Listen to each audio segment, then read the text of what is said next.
Hello, everybody. Welcome to another episode of Language Facilitation Coaching. My name is Marci Melzer, and I'm an intuitive speech language pathologist and language facilitation coach and consultant with wavesofcommunication.com. And today I have some questions that I'm going to be getting to. This is a live coaching session. But the main topic that we're going to be starting with is this one. We're going to be talking about ears, behaviors, and autism diagnosis. And when I talk about behaviors, those are communication behaviors because all behavior is communication.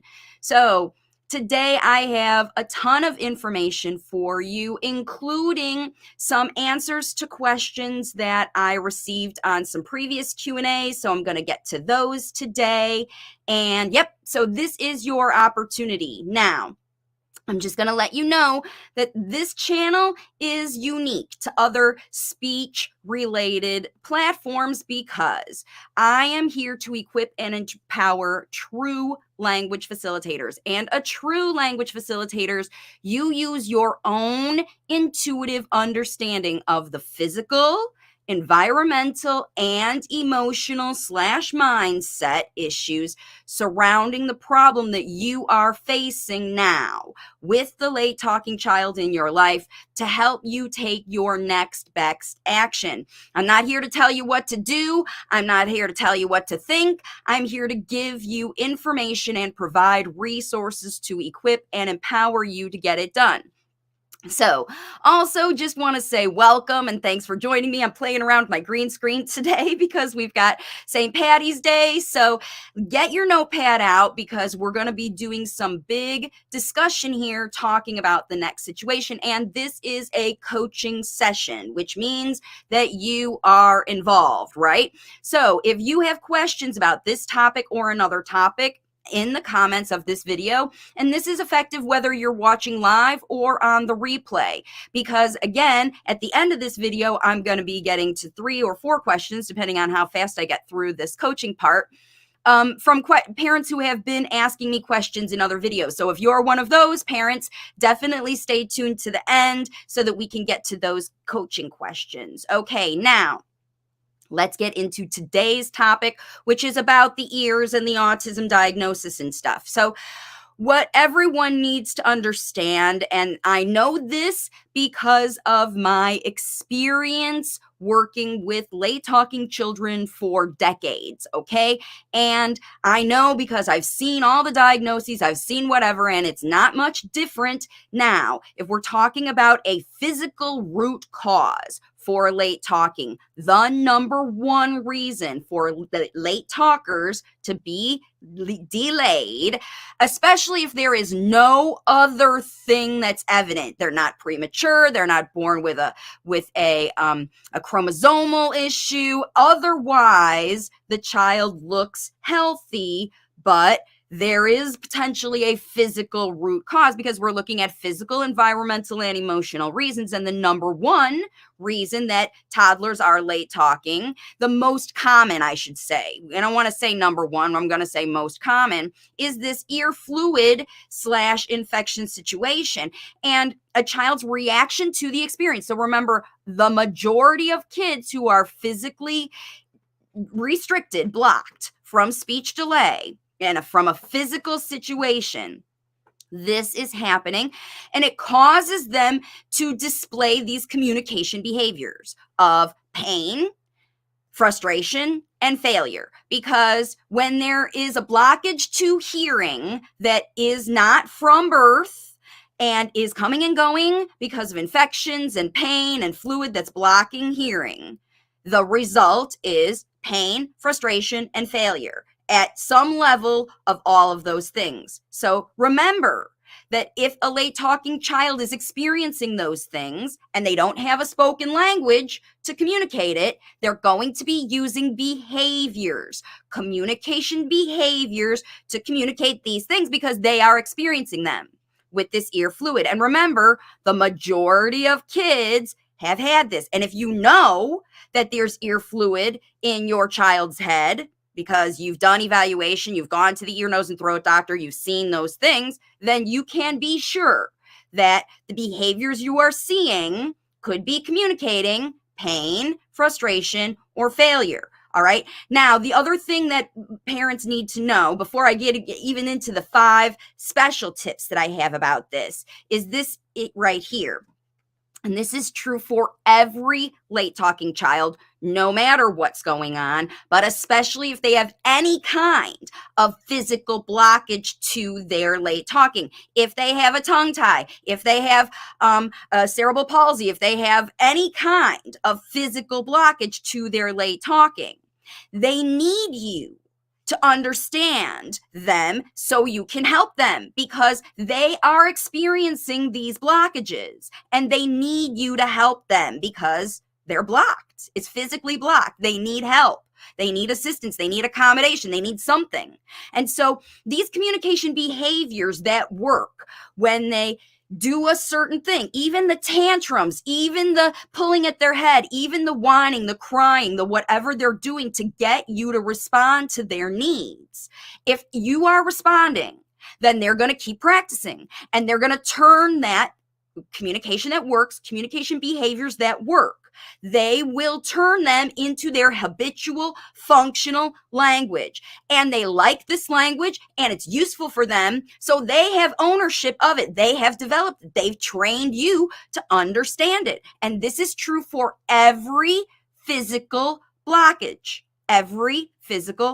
because they have a blockage and they need help. And if you as the parent or caregiver have placed yourself in the position in the child's life to be their problem solver, to be their helper, to be their accommodator, to be the one that solves their problems, then they're going to come to you. They're training you with this communication behavior. When I do this, it means I'm in pain, I am frustrated, or I'm discomfort in some way. I need help. I need you, so I'm doing this so you help me. And that's because you will respond to those things. And it doesn't matter if it's a whine, if it's a meltdown, whatever you're responding to is what they will continue to do, right? So this is an important aspect to understand because remember, we are talking about not just the physical, but the environmental and the emotional and mindset things that are happening, that are going on. So let's get into the tips that I have for you to share with you regarding this situation. Ear fluid. Remember, knowing that it is the number one thing, and these are true whether you're aware of it or not. Tip number 1 is that kids with unresolved ear issues, meaning that the fluid is still there, comes and goes. Maybe it's seasonal. Maybe they didn't get tubes. Maybe they haven't got them yet. Maybe you're waiting. Maybe you decided not to do tubes and decided to do homeopathy and chiropractic, which is a longer term, like the fluid goes away over time. It evades and that you keep it down, that kind of situation. It doesn't happen overnight. You don't give a kid a pill and suddenly the fluid goes away. It's a process. And it also is developmental based on the size of the child's head, the position of the eustachian tubes, which is the tube between the ears and the nose. That's why it's the most common problem with little kids, is because their heads are shaped differently when they're tiny. And as they grow, it changes. The whole ear, nose, and throat structural system changes to accommodate drainage. When they're little, it doesn't. They also lay down a lot more when they're little, and they're up above when they're walking and moving and jumping and doing all those things. The drainage happens more easily, right? But before kids are movable, before they're able to run around and do that stuff, if they're not moving a lot, they could be doing that. And remember, if your child is moving around a lot, jumping, bouncing, we've talked about this in other videos, that's a sign that they're dealing with this ear fluid in their ears, okay? So the key here is that these kids need, remember, we talked about they need you to understand their spoken language. And so they're going to get more valuable information from learning than what they're hearing, experiential learning, what they're doing. And remember, you are already doing things every day, all day. So the first tip if the ear fluid isn't gone, because there are a lot of people that still have the ear fluid because you didn't get the tube, or you're waiting for them, or you're waiting for it to naturally evade, or whatever you're doing, right? If there is still fluid there, which in children between 18 months and up to 3.5 years old, depending on how fast your kid grows, and what's causing the ear fluid, because it could be caused by allergies, and it could, food allergies or seasonal allergies also generate fluid that builds up in the head that doesn't have infection at all. But remember, it's the structural size of the head that's keeping it there. So the point of all this is that while things are still resolving, you're still doing things every day. You're getting dressed, you're brushing teeth, you're going places, you're doing things. Don't worry about anything abstract, because your child's not thinking abstract. They're really trying to figure out how to get through daily life. So tip number 1 is do what you got to do. Now, teach about this. Don't worry about other stuff later while the ear issues resolve. Your late talker will tell you what they want to learn to expand it. All right, tip number 2, moving into tip number 2, pain, inflammation, pressure, feeling of ear fluid, and inconsistent hearing cause underlying distraction and frustration. So not only are they using these behaviors to tell you about their pain and pressure and frustration from not being able to hear, or all the things that are going on in their physical blockages, they're so distracted by responding to those physical blockages. What can I do? Like I said, they could be too busy jumping off of things and onto things and pounding like this because they know that jars the ear fluid. They could be banging their heads like this, doing a lot of this stuff. They could be messing with their jaws. They could be sticking their fingers in their ears like that. And then that turns into another habit of every time I want to soothe or calm or get a relief, a feeling of relief, I'm going to put my fingers in my ears, because even though it may or may not actually help the late talker resolve their ear fluid by putting their fingers in their ears, that's where it's happening.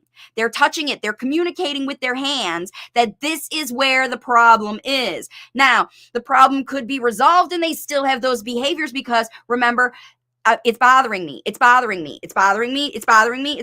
They could just be doing that, or they could be jumping, or they could be moving, or they could be doing these things that make them look like they are not paying attention to you, because they're not. They're paying attention to what's in their head, literally the physical fluid that's in their head. They're paying attention to that. They're paying attention to their dizziness or the fact that they can't keep their balance. They're paying attention to the fact that they can't hear the videos that they want to hear. So they're trying to look at things better. They're using their eyes, all of that stuff. You'll see these characteristics of avoidance. They don't want to. They're not paying attention to you. And again, what is the number one red flag that I hear parents telling me about autism? Is it autism? They're not responding to their name, even though I know they can hear me. They're not responding to their name, right? Because they're so distracted by the ear fluid that's in there. They have responded to their name when you had them in front of you and focused, but they could be responding to physical symptoms that they're just not connected with you at all. They're too busy doing their own thing. As a matter of fact, let me show you that any child in a physical thing, when we talk about in my workbook. So in my language facilitation journey to shift behavior into speaking workbook, we talk about the levels of connection with the late talker. Here they are, right here. When you've got a child who is embedded in physical issues, or in their own head, frustrated because they can't hear. Maybe they don't have pain or pressure anymore, but they can't hear because of the fluid. They don't have the infection. It's just a low level of fluid. Or maybe it's just sloshing around and bugging them, right? Who knows what's bothering them? When they are experiencing those things, they're way down here. They can't even connect with the world at all. Number one. They can't even connect with the world because they need someone to help them with their physical issues, right? So while you're in the midst of this physical pain, the late talker's down here. As you connect with them and help them, how do we resolve this issue? We're going to figure out what's wrong. I'm going to give you remedies. We're going to talk about that and how you respond, right? Because the point is of all of this, let me put this one away so you can see the other graphic. The point here is that you're going to be offering remedies to help them feel better before you start trying to teach them anything, right? And in fact, the remedies that you're giving them to help their ears feel better, to help their throat feel better, to help them hear better, to help them jump and calm, and if they need to jump and move that ear fluid around, give them opportunities to do that movement. These remedies that you give them, you talk about what is it doing? This is helping the ear fluid move. This is helping your frustration go away. This is helping you be able to hear Peppa Pig better because you've turned up the volume for them while they're not, if they're holding the thing right up next to their ear because they can't hear it, right? Or they're looking, they're only visually looking, right? Offer these remedies so that it makes their experience easier and they feel less dis-ease because you have made their life easier. Now you're their superhero. Now you're their connection. Now you're the one that's helping them resolve their problems. And you use your remedies, your cuddles, your hugs, your hot water bottles, your whatever you've got to help that physical situation change, right? Now we feel better. We know we still can't hear, but at least we've got the volume turned up. You're accommodating or equipping the late talker to deal with their physical issues because they're not going away. You still have to deal with them. And that's your job as a facilitator, is to help the late talker. You've got good ideas for remedies, okay? And they'll show you what they need. If they're jumping a lot, give them jumping. If they're looking for water and warmth, they always want to go in the shower, they want to feel that on their body, give them more of that. Kids that obsess about remedies, that's just a kid who's in pain, wanting feeling of regulation and soothing. Right? And again, it looks very obsessive because when you're in pain and frustration, all you can think about is feeling better. It's all you can think about. And so if your late talker is thinking about feeling better, that's how you connect with them. I can help you feel better. I'm a caregiver. I can help you. If you can help them feel better, at least you can stay with them and have empathy for them and all of that. Those are the remedies you can offer because I know you can offer remedies now. You take them to the doctors and you do all that, of course. That's what they do. But you're dealing with them every day with the actual symptoms that they have. And taking them to the doctor's not enough because they're communicating 24/7 about these physical symptoms. Okay? They're not shutting it off. They're using the language they know, their behavior over and over and over again to teach you to get this help. It looks very obsessive, looks very autistic. Okay? That's why these kids are getting misdiagnosed. So these tips are going to help you not get the correct diagnosis. Because of course, if you suspect any of these things, then you need to be working with your medical professional, however you work. If you work chiropractic, homeopathy, if you work, allopathy and you go the ENT way, whatever you do, the physical symptoms, if there are medical professionals who have things to help you handle that stuff, but it's not a one and done process. It's not. Because remember, it was building for time, and all of the nonverbal spoken language that your late talker developed around this problem to focus on this issue of pain, frustration, whatever they got going on. They've been teaching you, they've been focusing on it, they've been learning it, it's been developing and evolving. And that's why you got what you got right now, whatever you got right now. Okay, let's keep moving forward. Number 3, kids with inconsistent hearing. Okay, so this is kids that are in the process of resolving, but they know what works, right? Now, maybe you've been doing some facilitation, or they had speech before and then they lost it because the ear infections came after speech developed. Any of those situations where there is some foundational spoken language, and these are kids that are older than 3 or 2.5 probably, or 2 for sure. where you've got these kids older than 2 years old who understand a ton. And especially when you show them, when you've got visual aids and stuff, right? So the kids with inconsistent hearing, they need clear language models because whatever they have heard in the past has been not good. It's been muffled or the wrong sounds have been there. If they started ear infections early in life, they probably never developed the neurology inside of their hearing system to hear all the specific sounds and the specific words in multiple languages, even for many of you families out there, all of the stuff. And discerning what is what and sorting it all out is just a lot, right? Especially if they've been clogged and now they're come out of it. It's still, if they had bad hearing in the past at all, any inconsistencies, even if the fluid came and went, but you knew sometimes they were hearing great, but other times they were hearing not so good. It's like underwater. It's basically like sticking your fingers in your ears because that's what happens. The fluid builds up inside and they just can't hear. So they need new models of easy to understand, slow talking with big mouth movements that's brightly lit and right in their face so they can hear the right way. They can hear how speech is supposed to sound as the hearing is resolving, not after and not before. The whole process. You need to start now, even if your kids, he's got glue ear from whatever, because this is your habit that you have to change. However you're talking to this late talker who has had a history of ear fluid, it's too slow.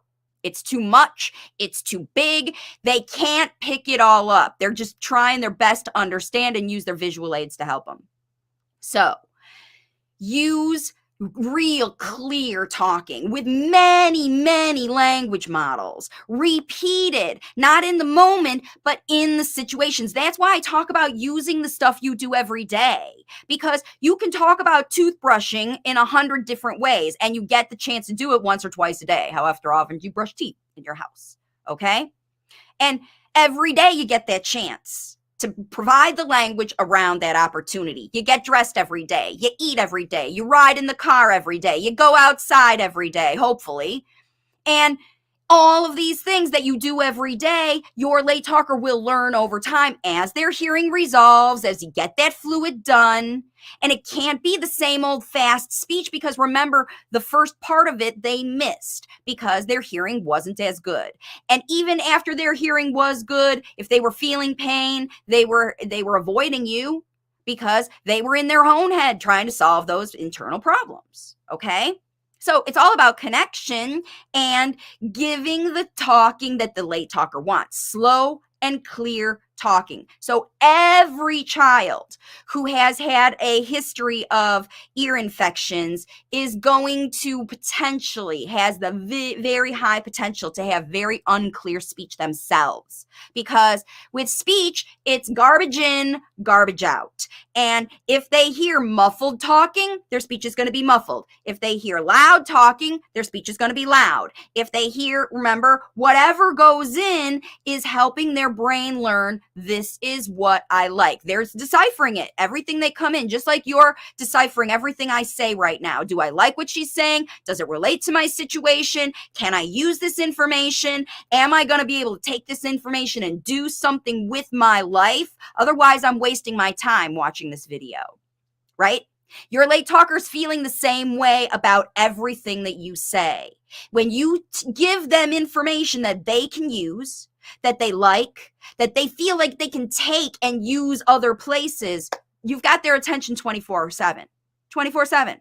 That's why so many of you are subscribed, because I write these videos, outlines, these points to meet your goals. It wouldn't make sense if I wasn't answering your questions with this information, right?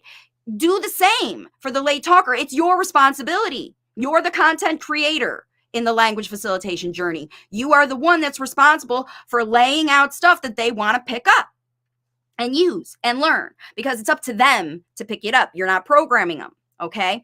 Let's get into tip number 4, okay? So with poor hearing, The history of poor hearing. Remember, even though these kids might have better hearing or they're in the process of resolving hearing, their helpfulness of speech just fades, right? So they begin to internally just shut off their hearing, because it's like when you watch the TV, if it's staticky or in another language or something like that, suddenly the content becomes a lot less helpful to you.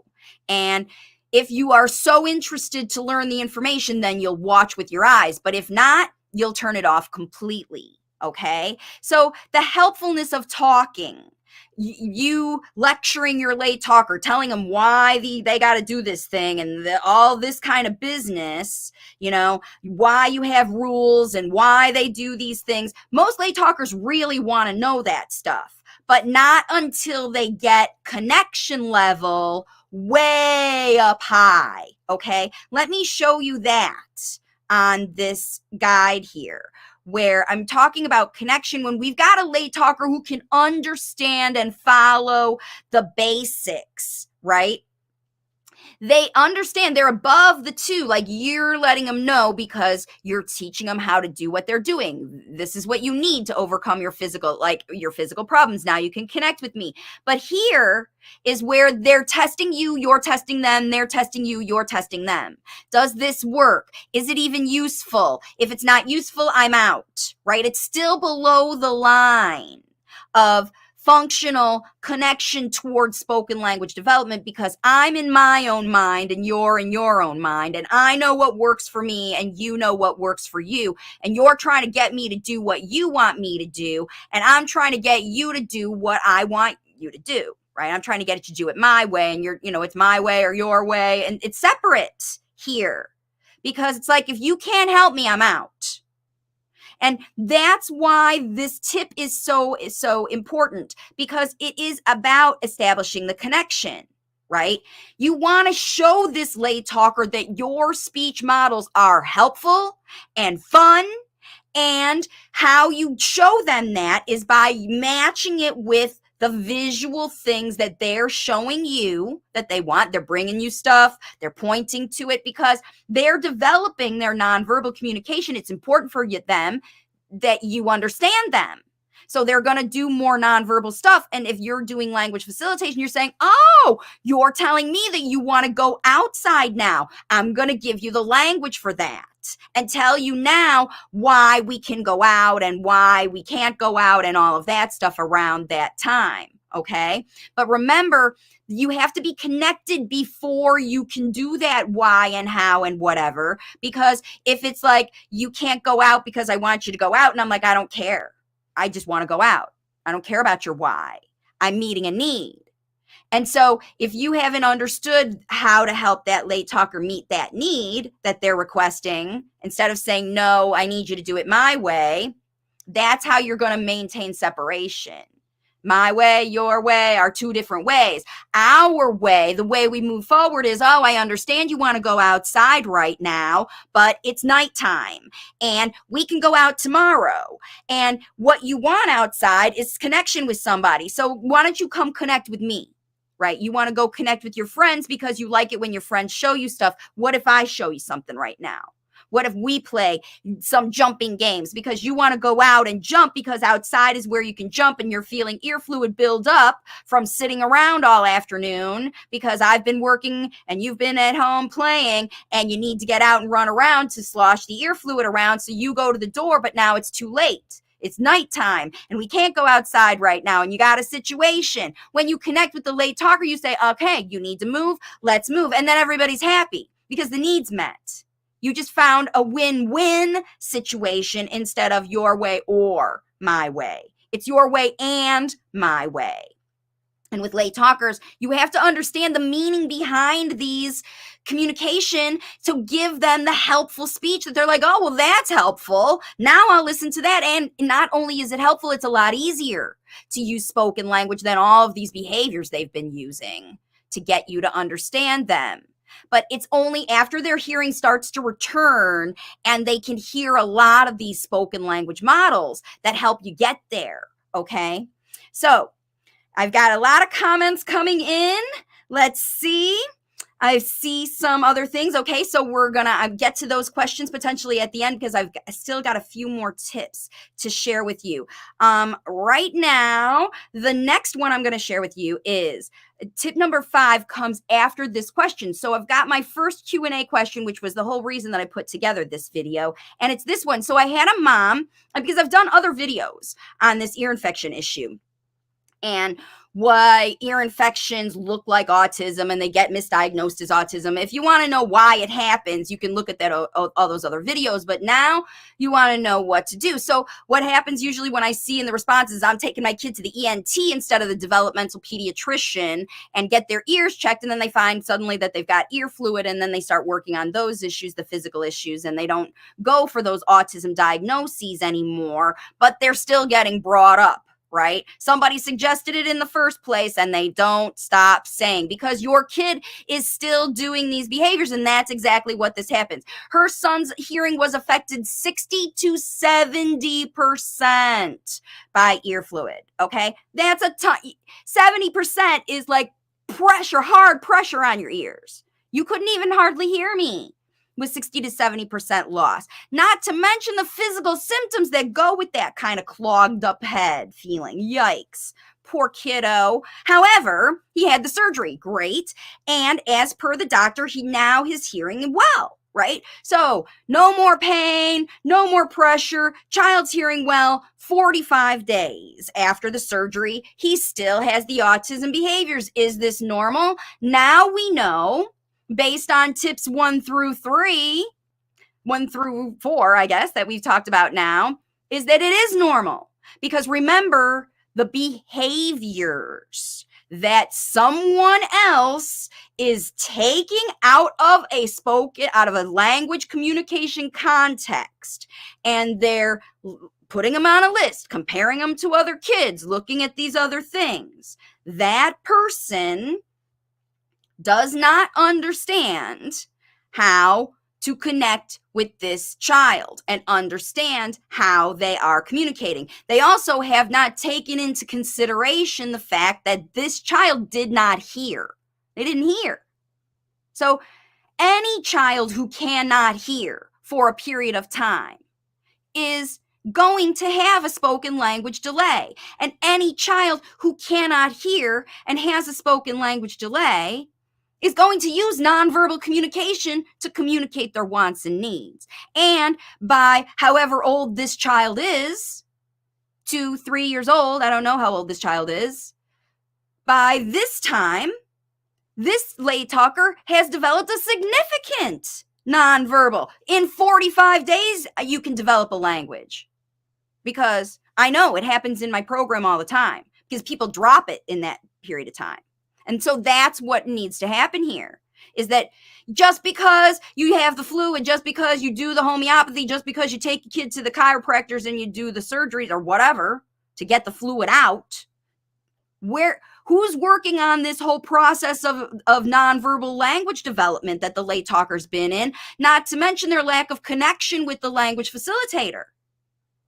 That doesn't come from the ENT's office or the homeopathist or the chiropractor. That comes from you, the language facilitator, because you're the one that has dealt with, how did you know there was an ear problem in the first place? You looked at nonverbal communication or the lack of it, and then you started doing your analysis, right? At the very beginning, we talked about what you are going to do. Language facilitators, true language facilitators, they use your own intuitive understanding of your particular child, because they're all different.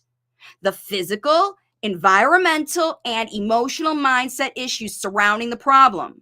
Did you even connect with your child while you were taking them to the doctors and the ENTs and the surgeries and all that? Have you been holding your child down to give them medicines, to do things? Because that doesn't create connection, right?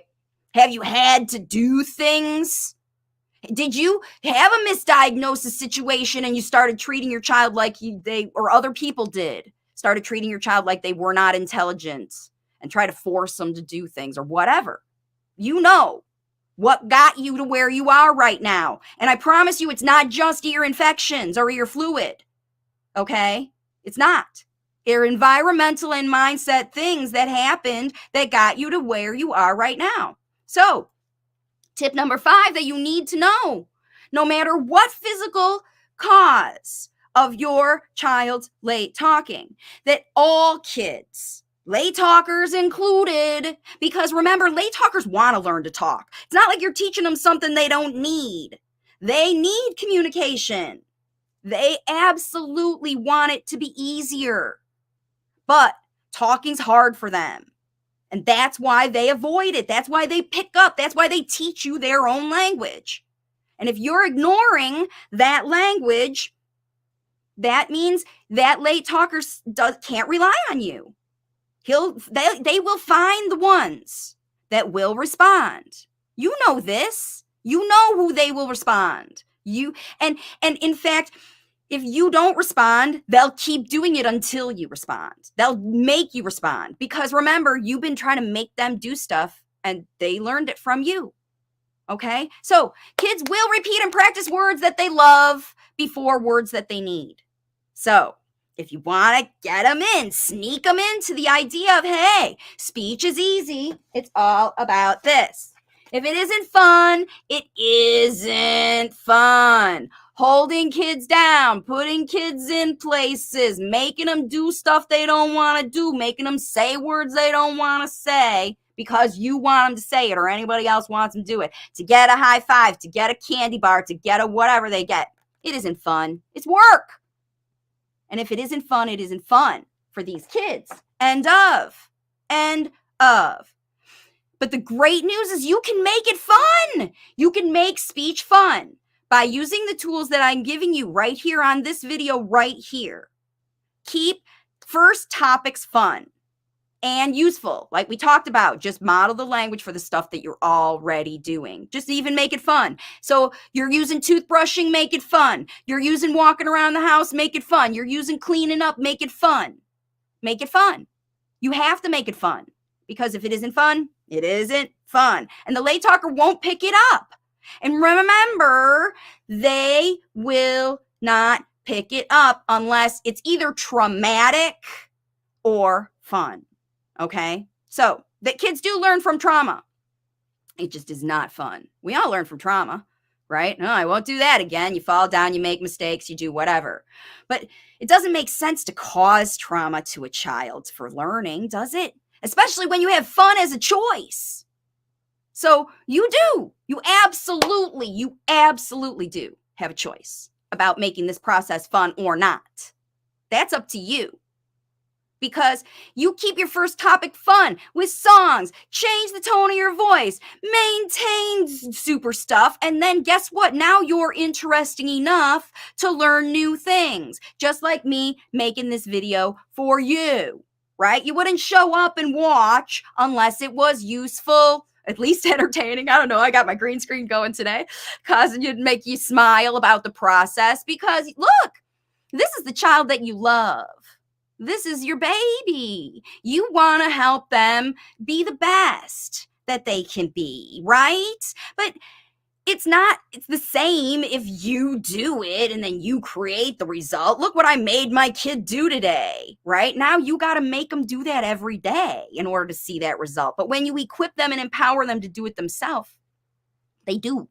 They do, you guys. And parents around the world are proving that this works, okay? And for those of you who do know that are following me, all you out there, thank you to all of you who subscribe and watch these videos and come back every week and get more tips and go and teach your late talkers because we need their knowledge. We need their wisdom in the world. And I can't do it. You guys have to do it. So your kids are the change makers for our future.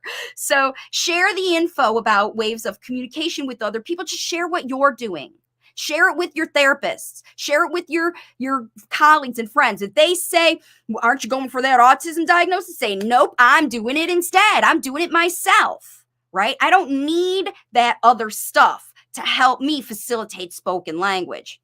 I can do it better and faster and easier than any professional. I know it. I've been doing it for decades, and I know I can't do it as well as you can because I'm not there. You're there. You know this child better than anyone. You have an intuitive connection with them. that I never could establish, and I'm intuitive. Okay?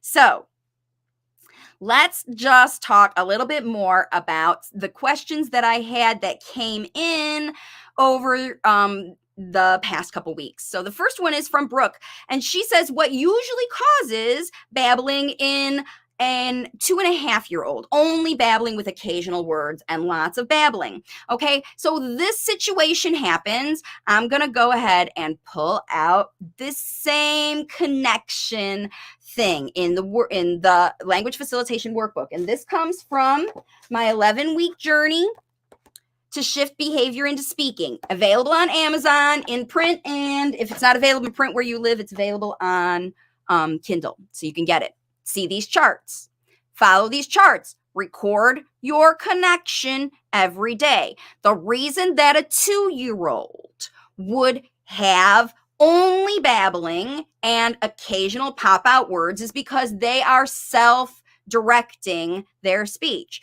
and they're using nonverbal with you. So that means that whatever speech they're doing is entertainment value only. And as far as the spoken language connection with the language facilitator, they're connecting with devices, they're connecting with whatever's entertaining to them, and they'll imitate those things that they like. Oh yeah, that's fun. Yeah. You know, Peppa Pig says, it's a blue thing, and the kid says blue because they know. They're going to say words that they know always.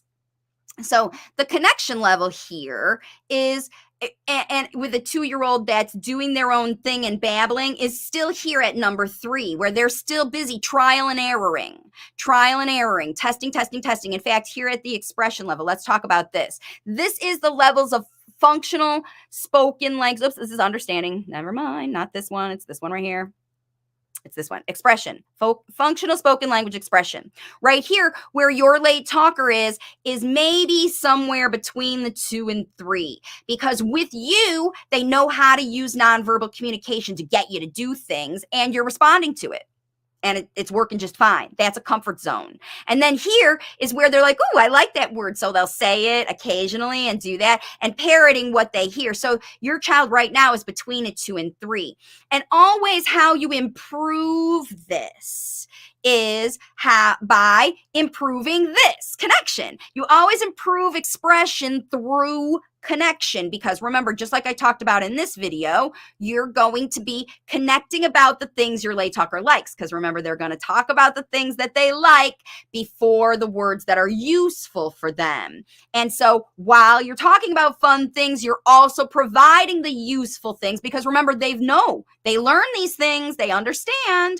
Understanding, here, let's look at understanding for this same child, is way above the line, potentially. They're already here. They're following some basic directions maybe, or maybe they're between here and here, depending on how well they respond to you and what kind of nonverbal communication you're going. Because remember, in this question, the mom is just asking, Brooke is just asking about the expression level. So what happens when the late talker does that? Hang on a second. I just got to pull this up to pull this down.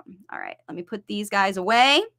So hopefully, Brooke, what you're going to do to help this late talker is to connect and provide them with more language models. And in the workbook, it shows you how to do that. Okay, let's see. I know that there were some comments that are coming in. The first one is, where can I buy the book? The links are in the description of this video. You can get them on Amazon, wherever you are worldwide. So look at if you're not in the United States, look at your local Amazon, wherever you can get them, and you should be able to order it either on Kindle or on paperback. All right, so let's see. Yeah, here's a couple more. Language delayed toddler can whistle but has no words except mama. Will the humming fade when speech is developed? The answer is yes, because as you move up those scales in the workbook, the speech replaces the behavior, because that is the whole journey, right? You are shifting behavior into speaking, and even humming. Remember, all behavior is communication. Spoken behaviors, echolalic speech, kids repeating things, kids humming, kids making noises, kids saying things to themselves, self-talk. We talked about that last week. All of that humming is like a base level self-talk. It makes me feel better. I'm understanding. I'm self-regulating, right? So in that case, then it will. That's the whole point of this language facilitation journey. The way that I coach it with the workbook is to shift all of the nonverbal communication into verbal communication, spoken language communication, right? Okay, so here's another question from Cece today. How do I know my child is an Einstein syndrome kid and I'm not just a mom in denial, if that makes sense? Oh, such sense. Such sense. See, because people are told they're in denial when by people who have a very one-angled look at the situation. When you have a professional who is specializing in the ear fluid, the one who is specializing in the autism evaluation, the one who is specialized in the, I call them autism evaluations because what happens is kids, it's the second level. The first level also could be early intervention screeners. So when I was in the system, when I was working in the system, the reason I left was because the system was financially driven toward increasing of autism diagnoses, and that's why these checklists exist. So if I literally was told in a contract, if a child does X, Y, Z, it was my requirement, contractual requirement as a contracted therapist with the state-funded program. If I saw these things, I was obligated to refer for autism screening. So your professional could also be under a similar obligation for their employer. And when they come to you to say, are you sure you don't want to go for the autism screener? It's just a screener. They're just ruling things out. They're ruling autism in, and that's what they're telling you. You just have to be strong and continue to say no, thank you. Because once again, when they say things like, all right, you're in denial, you're turning down this free thing I'm offering you, this amazing service. Now we're going to early identification and early whatever, and get your child in and services that are great for you and blah, blah, blah, blah, blah. And you're just in denial and you're missing out. And they're making you feel guilty that you're not taking advantage of this stuff with these comments. So I'm super glad you put this up, Cece. It's very brave for you to say that you think that you're in denial because someone told you you're in denial. You're not in denial. You're intuitive. You're like, you watch that Einstein syndrome video, and if you haven't seen it and your kiddo is super smart, solving problems and doing all this stuff, right? The deal is here. You are the job owner. You are the CEO of this process. And if you believe, you look at that video, I'm not going to tell you anything about your child because I haven't ever seen your child or you or whatever, but you did. You've been watching these videos for a long time. You've been around here for a long time. And if you believe your child is gifted in other areas but is speech delayed, then you're right. You're right. Because I've never, ever met a parent that's wrong when they go with their gut. Now, I have seen parents take bad advice from therapists, from doctors. They give their kids treatments. They put them in services. They do stuff because other people told them stuff and guilted them into it and made them think they got to do it. Science says. I just saw this and got into an argument on Facebook the other day from somebody touting ABA. Science suggests this is what must be done. Nothing must be done. Nothing. That's why I don't tell you what to do. Okay? I tell you what to think. And when you think you know what to do, then do that, Cece. Do that. Everybody, you guys. Everybody. All right, this is a good one. Yanni's got one. How can I help my son with pronunciation? So remember, all the late talkers that have had a history of ear fluid are going to be hard to understand. They're just going to be hard to understand. Thanks to your recommendations, but sometimes I don't understand because he misses some sounds. Of course he does because he's still developing. For example, he misses the letter S at the beginning of the word. He's 6 years old. Thank you so much. And the reason that S is missed is because it's one of the quietest sounds. And for all that time that there was inconsistent hearing going on, he missed it completely. It didn't even get into the program of whatever. It was just skipped over, or it it was smooshed with somebody with another letter. Because remember, it depends on how fast you're talking, in what language, and all this other stuff too. The smoosher your speech is, the harder it is to understand. And how these kids are learning, especially, like we said, let's look, because of language facilitation, this kid is talking now. He wasn't talking before, he is talking now, but it's hard to understand. Okay, so now you know Yanni right here. Look at Yanni. Woohoo, Yanni, chin chin Yanni. You got improvement. You did this yourself. You did it with these strategies. That's why these work, you guys. Okay, so thanks to language facilitation, the kiddo's talking, but it's hard to understand him. First of all, do more of the same, but you've got to slow down and you've got to focus on the target areas. Now that your late talker is a listener, so this is after the fact, right? Once you've reached and teach, because that's what we talk about. It's a reach and teach process. You get together with them, connect with them, and then teach them what they need. That's why the connection part is, without connection, you can't get any progress. Okay, so you connect first and then get it. You've already established your connection. Now you've got to get that mindset into the late talker to try harder. First of all, you got to let them know what they're missing, right? Ooh, you're trying to say snake. And especially with the blends, they'll never have those S's. They always drop them. And so what you'll have to do is focus on the topic. Make the missing letters your focus topic for the week. If it's the L sound, if it's the S sound, if it's the G sound, if it's the K sound, whatever sound your late talker's missing, it's just like spoken language ideas. So let's say they don't know the language around toothbrushing. All they know is the nouns. They know brush and paste and scrub, right? The label for the verb. Your spoken language using toothbrushing as the topic of focus, you're going to teach them squeeze and turn the knob, turn the knob on the thing and how to squeeze the tube, and only carefully a little bit, all of that extra language that talks about how you do those things. What are the details about those things? So that's when we talk about focus topics using the language facilitation workbook. With spoken language, pronunciation, the letter sounds of target sounds are your focus topics. So we're having an S week or S blends week or that kind of stuff. And then you'll identify where do you see things with those sounds throughout your day. And your careful, slow talking models are going to help your late talker pick up the better talking. And the other thing is too, when you get them at this stage, they're way up high.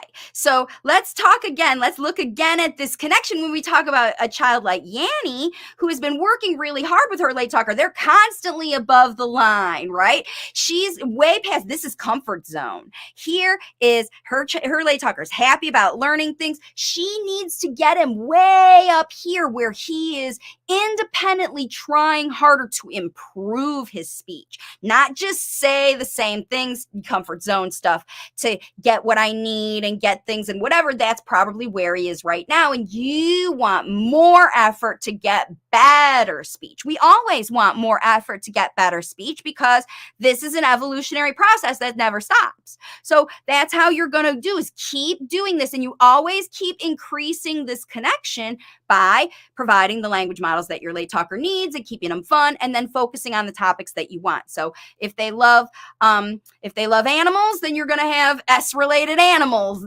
things that you're doing. If they love cars, you're going to have S-related vehicle things that they're doing. If they love outside stuff, you're going to have S-related nature things that you're going to be talking about. But you got to bring up those topics. This is always the thing about language facilitation. It's not, you are facilitating the process. You're equipping the late talker with the language that you know they need to learn and that they want to learn. And so you know they need to learn it because you're getting them ready to do these experiences, go to school and go out and go to parties and go to whatever you're wanting them to do. You've got to equip them to go out into the world to do that. That's your job as the facilitator. You make all those other things easy for the late talker. You can't rely on those people to do it. You want to connect them with people that make their job easy, right? If they make it hard for the late talker, then that's not a good connection at all.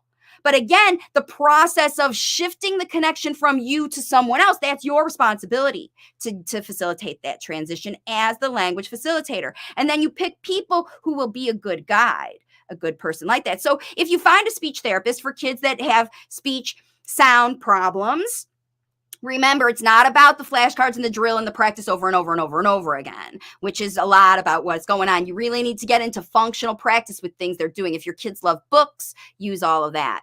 Okay, so let's see. No other questions there, but I have one more. I have two more. One more. Two more. Sometimes my son uses incomplete sentences. Here we go. With grammar errors. Oh, I love this question too. Sometimes he uses the opposite words, right? So for example, if he needs to say up, he says down, on instead of off. How should I respond? Okay, so when I hear this kind of comment, this is a late talker who's a lot older, right? Who's doing a lot of speech, and they are, when he uses words. So I'm going to say this late talker is either using words, hopefully not to answer questions, because if they're getting the wrong answers to questions, that means that you're using a teach, test, reward system, and the late talker just hasn't memorized all the right answers yet. And it's not functional for spoken language, but it helps kids pass tests. So I don't recommend that you use questions and Q&A and, those drills with here's all the opposites, on, off, up, down. It sounds like there has been a lot of that in this particular late talker's experience. So remember, late talkers are going to use the language that they have been taught, and they're going to use it in the way that you facilitate. So in these situations where this late talker is using the wrong words, the only situation I can see that you would have impact would be during a pretend play or a functional situation where the late talker is describing, like, let's say you're playing with an elevator in the cars, and you know what I'm talking about, the garages, and they've got that elevator, okay? And the cars are going up and down and in and out of the elevator, okay? And the late talker puts the car going in, now, down, up, and they've got it backwards. That would be the only way that I could see them having a incorrect understanding of the language. And I find that very hard to believe, because what I believe is happening is that this late talker is a Gestalt language learner, and he has memorized a bunch of chunks of speech. And in these situations where he's using the wrong one, he's being prompted by someone to give an answer. And he's like, oh, wait, which is the answer? Is it the up? Is it the down? Is it the in? Is it the out? And remember, the distraction of am I going to get the right answer is what blocks the ability to give the correct answer, right? They're not focusing on the test. They're focusing on their ability or lack thereof it to participate in the test. Oh no, they're asking me questions again. Am I going to get the right answer? Am I going to be able to do that stuff? Okay. So the remedy for this, where you have a late talker who is using a lot of the wrong languages, that means that you have to dial your language facilitation itinerary, really dial it in to your topics of focus and facilitate. Don't worry about what the late talker's producing. Start over with accurate functional models that are in functional situations. And if opposites is your topic of focus for the week, then you have to teach them functionally while you're playing with the car and you're showing him cars going up, cars going down, and you're providing those language models. You're not testing to see, is he doing it correctly? You're not waiting. You're expecting them to get it wrong. And when they get it wrong, you understand the avenue, the way they're thinking, and then you provide them with the correct models to it. Oh, you're talking about elevators going up and down. Let me show you. My turn.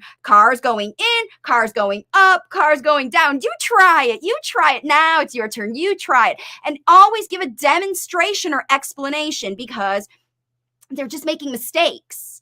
as they're trying to learn. And it's because late talkers who are Gestalt language learners are all trial and error, trial and error, trial and error. Watch the video I did last week about self-talk, because remember, a lot of the stuff that comes out of their mouth, it's all wrong, because they have memorized these bits and they're trying to put it together into a functional language, just like we talked about earlier in this video, how they were using nonverbal behaviors to communicate their pain and frustration. Older Einstein level late talkers are using all kinds of communication: eye contact, facial expressions, gestures, things they do habitually in your house. They always go to a place and stand there. You know what I mean? That's the kind of language development these kids are doing. Their brain, they're developing their own language. Okay? So your job is to understand that the language process is going, but you got to guide this, because they need a language, and you got to make the spoken language easy to learn, so they give up those behaviors and pick up the spoken language that works with everybody. It's easier, it's functional, it works with everybody.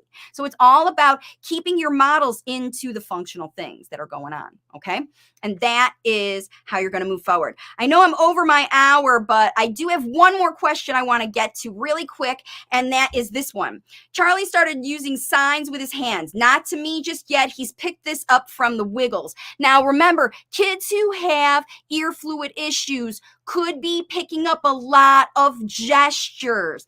And a lot of these shows, they use gestures as communication. Hi, let's go. We're gonna eat our food now. It's time to drink, right? They're doing a lot of these. They're signs or made up signs or gestures, like I'm doing a lot of this, that kids will pick up. Late talkers who are interested in connecting. Now, Charlie is connecting with these Wiggles on the TV. He's connecting with these people. He's connecting with what they learn. He's connecting with that. He wants to be like them. Okay? Now, is this the connection, first of all, that you want to facilitate? Because this late talker's learning language from the television. Okay? And a lot of late talkers learn language from the television. Right? And the thing is, he's not using it with her, not with me, just by himself. He's practicing. He's on his own developing nonverbal spoken language because he's not connected with you. He's connected with the TV, and the TV can't connect back with him. They just project. And if you want your late talker to pick up what they're projecting, you better start projecting. Okay? Do I think you should encourage this? That he should teach him more signs so that he can communicate non-verbally with the TV? I do not. I do not. He won't try as hard with speech because you're connecting him with the Wiggles and not with you. If you want him to connect with you, you got to be like the Wiggles. You got to do your signs. You got to sing your songs. You got to do whatever, because Charlie loves the Wiggles. And he loves you. He loves you.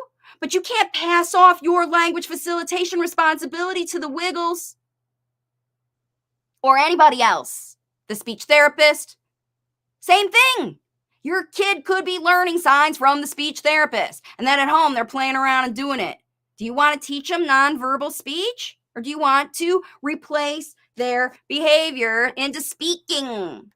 That's what you want, right? That's what you want. Okay.